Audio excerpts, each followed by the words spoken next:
Hello everyone, कैसे हैं आप लोग। आज हम लोग लेके आए हैं, मतलब मैं लेके आया हूं आपके लिए एक टॉपिक जिसका नाम है इलेक्ट्रोमैग्नेटिक इंडक्शन, जिसमें हम बात करेंगे इंड्यूस्ड पोटेंशियल डिफरेंस की और इंड्यूस्ड करंट की। तो ये इंड्यूस्ड करंट क्या क्या होता है, इंड्यूस्ड पोटेंशियल डिफरेंस क्या होता है और इलेक्ट्रोमैग्नेटिक इंडक्शन क्या होता है, इसको थोड़ा समझते हैं हम लोग।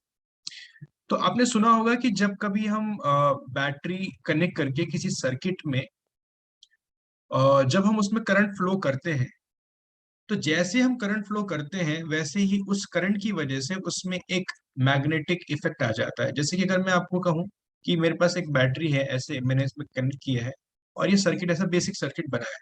जैसे ही ये यहाँ पर बैटरी या सेल एक कनेक्ट होता है और इसके अंदर से करंट फ्लो होना शुरू होता है, तो जैसे इसमें करंट फ्लो होगा, इसके आसपास इसके आसपास एक मैग्नेटिक इफेक्ट आ जाएगा। ये तो आपने पढ़ा है, ये तो आप जानते हैं। आज हम कुछ ऐसा करने की सोच रहे हैं जो कि थोड़ा सा उल्टा हो। मतलब कैसे होगा इसको समझते हैं। जैसे कि हम किसी भी सर्किट में जब हम बैटरी से कनेक्ट करते हैं तो उससे हमें करंट मिलता है। तो क्या कभी, और उसकी वजह से जब करंट फ्लो होता है तो एक मैग्नेटिक इफेक्ट आता है। आज हम ये सोच रहे हैं कि क्या मैग्नेटिक इफेक्ट की वजह से करंट फ्लो हो सकता है। करंट की वजह से मैग्नेटिक इफेक्ट तो आया, बट क्या मैग्नेटिक इफेक्ट की वजह से करंट आ सकता है या करंट जनरेट हो सकता है।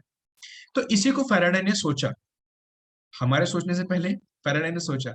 अब फैराडे ने जो सोचा उसको उन्होंने बहुत सारे एक्सपेरिमेंट किए, और बहुत सारे एक्सपेरिमेंट करने के बाद उन्हें ये पता चला। अब क्या पता चला वो हमारे डिस्कस करेंगे। तो ऐसा हो सकता है क्या कि अगर हमें जो सेल से या बैटरी से जो करंट मिलता है, ऑब्वियसली वो केमिकल होता है, केमिकल से हम इलेक्ट्रिकल एनर्जी जनरेट करते हैं। क्या ऐसा हो सकता है कि हम मैग्नेट से और या मैग्नेटिक बिहेवियर वाला चीज से क्या हमें कुछ करंट मिल सकता है क्या।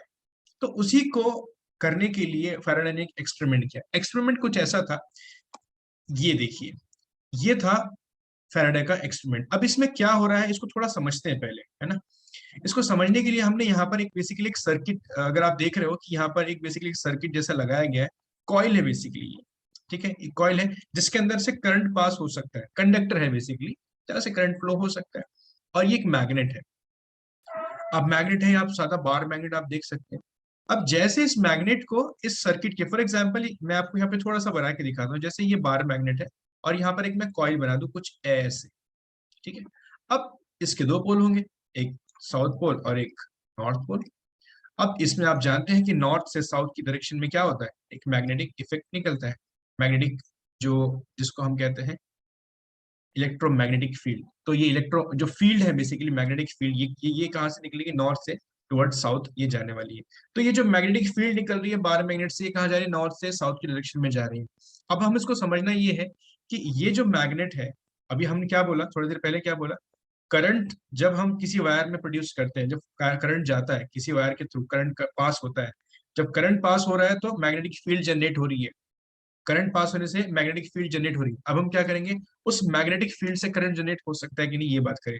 तो ये रही मैग्नेटिक फील्ड, ये रही मैग्नेटिक फील्ड। और ये है वो कॉइल जिसमें से करंट पास हो सकता है कि नहीं। मान लो यहाँ पे मैं एक बल्ब लगा देता हूँ, ठीक है, यहाँ पर मैं एक छोटा सा बल्ब लगा देता हूँ जिससे मुझे ये पता चल जाए कि इसमें करंट पास होगा कि नहीं। अब ऐसा हमने किया लेकिन उससे कोई करंट पास हुआ नहीं। ऐसा हमने किया लेकिन उससे कोई करंट पास नहीं हुआ। मतलब मैग्नेटिक फील्ड से करंट पास नहीं होता, ये बात तो फैराडे ने बता दी। लेकिन जैसे इसको हमने यहां से थोड़ा सा आगे लेके जाने की कोशिश की तो ये बल्ब जला। और जैसे मैं इसको थोड़ा पीछे लेके जाता हूँ तब भी ये बल्ब जलता है। मतलब अगर मैं इसको मतलब अगर मैं इस मैग्नेट को स्टेशनरी रखता हूं तो करंट जनरेट नहीं होता है। लेकिन अगर मैं इसको मूव करता हूं, आगे पीछे करता हूं, तो इसमें से करंट जनरेट होता है। इसका मतलब ये हुआ कि स्टेशनरी मैग्नेट में स्टेशनरी जो मैग्नेट है वो करंट जनरेट नहीं कर पाएगी। कौन कर सकता है, जो मैग्नेट आगे पीछे हो सके, बेसिकली मैग्नेटिक फील्ड होनी चाहिए। कहने का मतलब ये है कि मैग्नेटिक फील्ड जो है उसके अंदर चेंजेस आना चाहिए, तभी तो ये मोशन की वजह से, अभी वो मोशन आएगा तो चेंजेस आएगा तो करंट जनरेट होगा। वही चीज यहाँ पर हो रही है। अब ये काम कैसे करती है इसको समझते हैं, ये काम कैसे करते हैं इसको समझते हैं। तो जैसे ही ये मैग्नेट को हम अंदर की तरफ लेके जाते हैं तो यहाँ पर कुछ जो मैग्नेटिक वेव्स हैं, जो मैग्नेटिक जो आप देख रहे हैं, मैग्नेटिक फील्ड, ये बेसिकली कॉइल के कांटेक्ट में आती है। अब कॉइल के कांटेक्ट में कुछ कई बार जब बहुत अंदर जाएगा तो ज्यादा हो सकती है, फिर बाहर आएगा तो कुछ कम वेव्स, तो कभी ज्यादा वेव कांटेक्ट में आएंगे, कभी कम वेव कांटेक्ट में आएंगी, राइट। तो कभी ज्यादा मैग्नेटिक फील्ड उसके कांटेक्ट में आएंगे, कभी कम मैग्नेटिक फील्ड कांटेक्ट में, मतलब कम आएंगे कभी ज्यादा। तो कम ज्यादा जो हो रहा है, ये किसकी वजह से हो रहा है? मोशन की वजह से हो रहा है। अब यहाँ पर दो चीज कर सकते हैं, दो चीजें कर सकते हैं। एक तो इस मैग्नेट को मैं मूव करूं आगे या पीछे ऐसे, या फिर मैग्नेट को मैं कर देता हूँ स्टेशनरी और कॉइल को मैं घुमाने लगता हूँ आगे या तो पीछे। अब अगर मेरे पास इस मैग्नेट को मैं स्टेशनरी रख के इस कॉइल को ही आगे पीछे करूं, तब भी तो काम वही होगा। तो हमने वैसा करके देखा, और जैसे हमने वैसा किया तो हमें पता चला कि यहाँ पर तब भी करंट इंड्यूस होता है। इसी को कहते हैं इंड्यूस्ड करंट। इस मैग्नेट की वजह से या तो मैग्नेट को आप स्टेशनरी रख दो या तो कॉइल को स्टेशनरी रख दो, ठीक है, दोनों में से एक चीज आपको करना है, लेकिन आपको मैग्नेटिक जो फील्ड है वो स्टेशनरी नहीं होनी चाहिए। अगर मैग्नेटिक फील्ड स्टेशनरी रहेगी तो करंट इंड्यूस्ड नहीं होगा। तो करंट इंड्यूस करने के लिए आपको मैग्नेटिक फील्ड जो है उसको मूव करना पड़ेगा बेसिकली, कभी ज्यादा कभी कम, कभी ज्यादा कभी कम, इस तरह से उसको प्रोड्यूस। अगर हम वैसा करते हैं तो वहां पे करंट इंड्यूस हो जाता है, मतलब करंट प्रोड्यूस। और वो कैसे पता चला करंट का पता चलता है हमें। अब इसमें हम लोग जैसे यहाँ पर आप देख रहे हो यहाँ इमेज में, ये वोल्ट मीटर लगा हुआ है, इसमें वोल्टेज भी जनरेट हो रहा है। देखो करंट जब भी प्रोड्यूस होगा उसको फ्लो करने के लिए वोल्टेज तो चाहिए, विदाउट वोल्टेज करंट फ्लो कैसे होगा? आप जानते हैं ना वोल्टेज, अगर मेरे पास एक कंडक्टर है, उसको वोल्टेज ही ना दिया जाए तो करंट पास होगा? नहीं हो सकता। तो करंट और वोल्टेज का रिलेशन आप जानते हैं, राइट। आई होता है करंट, वी होता है वोल्टेज, ठीक है, इसका रिलेशन आप जानते हैं। तो जब कभी भी किसी कंडक्टर में करंट होगा, उसको पास करने के लिए, उसको फ्लो करने के लिए वोल्टेज चाहिए होता है। तो जब ये जो प्रोसेस पूरा होता है, जब ये पूरा प्रोसेस होता है, तब वोल्टेज भी इसमें इंड्यूस होता है, ठीक है। तो वोल्टेज भी इंड्यूस हो रहा है, at the same time current भी इंड्यूस हो रहा है, ठीक है। इसीलिए इसका हमने जो नाम रखा है, इसमें हमने तीन चीजें होती है। पहला क्या, बेसिकली दो चीजें होती है। तो पहला है इसमें करंट इंड्यूस होता है, वो कैसे होता है आपने देख लिया। जैसे हम इसको आगे पीछे लेके जाते हैं तो आप देख रहे हो यहाँ पर वोल्टेज इंड्यूस हो रहा है, वोल्टेज इंड्यूस हो रहा है, at the same time current भी इंड्यूस होता है, करंट भी इंड्यूस्ड होता है, और ये बल्ब ग्लो करने लगेगा। आप ये एक्सपेरिमेंट करके भी देख सकते हैं, या आप आपकी बुक में लिखा है, आप उसको भी एक बार देखेंगे तो आपको समझ में आ जाएगा। अब आपको यहाँ पे हम इसलिए समझा रहे हैं कि ये किस तरीके से काम करता है। तो जैसे ही इसमें मैग्नेट लेके जाते हैं तो इसमें करंट इंड्यूस हो जाता है, बल्ब ग्लो होने लगता है। जैसे ही आप मैग्नेट को बाहर निकालते हो, अंदर लेके जाते हो, ये अंदर बाहर जैसे होता है, मोशन में रहेगा, तो करंट इंड्यूस रहेगा। अगर इसमें हमने इसको स्टेशनरी रख दिया, यानी मैग्नेटिक फील्ड स्टेशनरी रही, तो करंट इंड्यूस्ड नहीं होगा।